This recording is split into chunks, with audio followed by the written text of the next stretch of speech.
வேதம் சொல்லுகிறது, நீங்கள் அவர்கள் நடுவில் இருந்து புறப்பட்டு, நீங்கள், இது உங்க தீர்மானம். யாருடைய தீர்மானம்? உங்களுடைய தனிப்பட்ட தீர்மானம். நீங்கள் நினைத்தால் நீங்கள் அவர்கள் நடுவில் இருந்து புறப்பட்டு வர முடியும். இது உங்க தீர்மானம் தான். அல்லேலூயா, அல்லேலூயா. நீங்க தான் தீர்மானிக்கணும். நான் ரட்சிக்கப்படணுமா, நான் நரகத்துக்கு போகணுமா, நான் பரலோகத்துக்கு போகணுமா, இல்ல நான் இந்த பாவத்தை விடணுமா, இல்ல தொடர்ந்து இந்த பாவத்தை கண்டினியூ பண்ணலாமா, நான் தீர்மானிக்க வேண்டும். அல்லேலூயா. வேதம் சொல்லுகிறது, நீங்கள் அவர்கள் நடுவில் இருந்து வெளியே வாங்க. இன்னைக்கு கிறிஸ்தவம் எங்க இருக்கு தெரியுமா? அவர்களுக்குள் இருக்கிறது. அல்லேலூயா. இன்னைக்கு உலகத்துக்குள்ள சபை கிடையாது, சபைக்குள்ள என்ன இருக்குது? உலகம் இருக்கிறது. உலகத்துல சபை கிடையாது. இப்போ சபையே உலகமாக என்ன பண்ணிட்டு மாறி அந்த அளவுக்கு மோசமான நிலைமைக்கு இந்த நம்முடைய சபை மாற்றப்பட்டிருக்கிறது. என்ன தெரியுமா?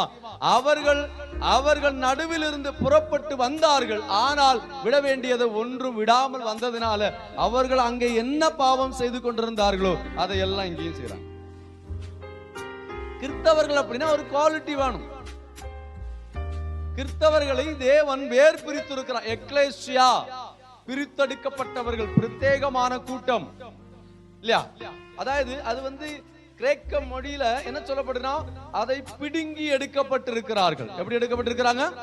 பிடுங்கி எடுக்கப்பட்டிருக்கிறார்கள். நீங்களும் நானும் ஒரு நாள் ஒரு இடத்துல நாட்டப்பட்டிருந்தோம், நடப்பட்டிருந்தோம். அங்கிருந்து ஆண்டவர் நம்மளை என்ன பண்ணிட்டாரு? பிடுங்கிட்டார், பிடுங்கி எடுத்துட்டார். மத்தேயு எழுதின சுவிசேஷம் 23ஆம் அதிகாரம் நாம தியானிச்சு வருகிறோம்.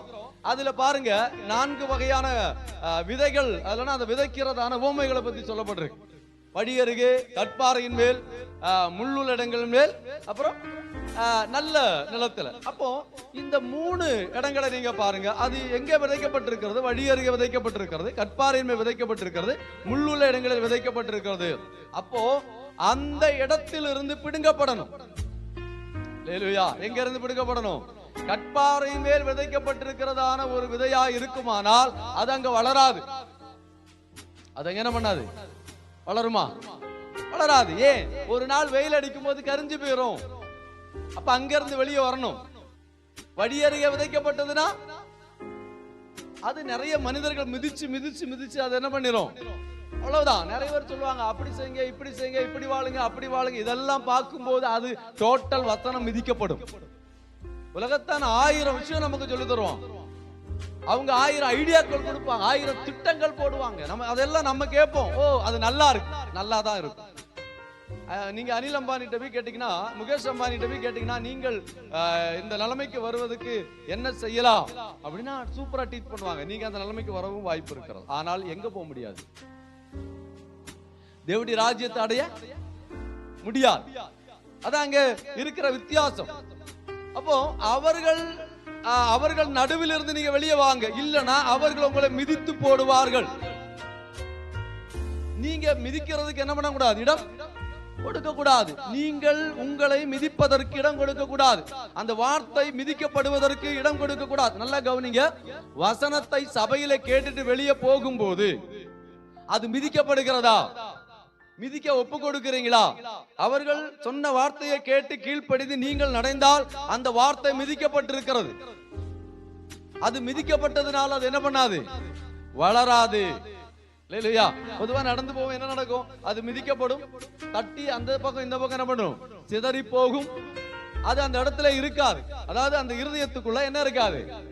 அந்த வசனம் இருக்காது. டோட்டலா அந்த இருதயத்தை விட்டு அந்த வசனம் வெளியே போயிருக்கும். அல்லேலூயா. அப்ப நல்லா கவனிக்கணும். அந்த இடத்துல நீங்கள் ஜாக்கிரதையா இருங்க, நீங்க கவனமா இருங்க, நீங்க எடுத்த தீர்மானத்துல உறுதியா இருங்க. உங்களுடைய உடன்படிக்கை உறுதியாக இருக்கட்டும். நீங்க என்ன தீர்மானத்தோடு ஆண்டவருக்குள்ள வந்தீங்களோ, என்ன தீர்மானத்தோடு ஆண்டவரோடு கூட வாழ்வேன்னு சொல்லி கையை பிடிச்சிங்களோ, அந்த தீர்மானம் கடைசி வரைக்கும் இருக்கணும். ஒரு கணவன் மனைவி உறவு அப்படித்தானே ஸ்டார்ட் ஆகுது. கணவனும் மனைவி ஒன்றாக இணைந்து தன் வாழ்க்கையை ஆரம்பிக்கும் போது இருவரும் கைப்பிடிப்பாங்க இல்லையா?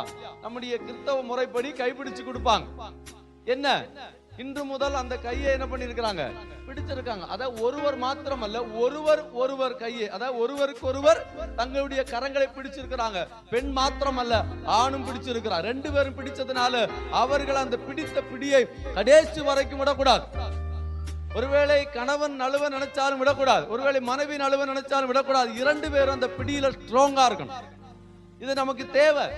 இது நமக்கு இல்ல அப்படின்னா நாம ஒரு நாள் டைவர்ஸ் ஆயிருவோம் இல்லையா? திருமண வாழ்க்கை பிரிய காரணம் என்ன? முதல்ல பிடிச்ச கைய கொஞ்ச நாள் கழிஞ்சோன்னு பிடிக்க மாட்டேங்கிறாங்க, விட்டுறதாங்க. கடைசி வரைக்கும் பிடிக்கணும். கஷ்டம் வந்தாலும் பிடிக்கணும், நஷ்டங்கள் வந்தாலும் பிடிக்கணும், என்ன வந்தாலும் பிடிக்கணும், வியாதி வந்தாலும் பிடிக்கணும், பிரச்சனை வந்தாலும் பிடிக்கணும். கணவன் மனைவி உறவு என்பது இந்த உலகத்தில் அதுக்கு ஈடான உறவு வேற எதுவுமே கிடையாது. அதனாலதான் வேதாகமும் மணவாளனாகவும் நாம மணவாட்டியாகவும் அப்படின்னு சித்தரிக்கப்பட்டிருக்கிறது. இல்லைன்னா அதை சொல்லியிருக்கிறார். அப்ப அது எவ்வளவு பெரிய உறவு அப்படின்னு பாருங்க. ஒரு கணவன் மனைவி உறவு என்பது அது ஒரு நாளும் பிரியக்கூடாது. இந்த உலகத்திலே மரணத்தை தவிர கணவன் மனைவியுடைய உறவு பிரியவே கூடாது. அது போலதான் கடவுளுடைய கையை நீங்க பிடிச்சிருக்கிறீங்க. கல்யாணம் முடிஞ்ச புதுசுல சொல்லுவாங்க, அந்த பொண்ணை கல்யாணம் பண்ணா நல்லா இருக்குமோ. எனக்கு நம்ம தெரிஞ்ச ஒரு பையனுக்கு அவங்க அம்மா அப்பா ஐடியா கொடுத்தாங்க, அவளை டைவர்ஸ் பண்ணிரு, வேற பிள்ளைய கல்யாணம் பண்ணி. பாருங்க, ஐடியா கொடுப்பாங்க, அக்கா தங்கச்சி கொடுப்பாங்க, நண்பர்கள் கொடுப்பாங்க, விட்டு வேற ஆளை பார்த்துக்கிடலாம். ஒரு கொஞ்ச நாள் தான். நாம் தேவனோடு வைத்திருக்கிற அன்பு அப்படி இருக்கிறதா? கொஞ்ச நாள் ஆண்டவரை நேசிப்பதும், கொஞ்ச நாள் ஆண்டவரோடு கூட வாழ்கிறதும், அப்புறம் சலிச்சு போனதுனால ஆண்டவரை விட்டுட்டு ஓடுறதும். அல்லேலூயா. என்ன சொல்லி அழைக்கப்பட்டீர்கள்? எதற்காக அழைக்கப்பட்டீர்கள்? உங்களுடைய அழைப்பு என்ன? எதற்காக தேவன் உங்களை தெரிந்து கொண்டார்? அழைப்பை விட்டு நீங்க வெளியே வந்துடக்கூடாது, உங்க டிராக்கை விட்டு நீங்க வெளியே போயிடக்கூடாது. அவருடைய கரம் உங்க கரத்தோடு எப்போதும் இணைந்து இருக்குமானால் நீங்க டிராக்கை விட்டு வெளியே போனாலும் விட மாட்டார்.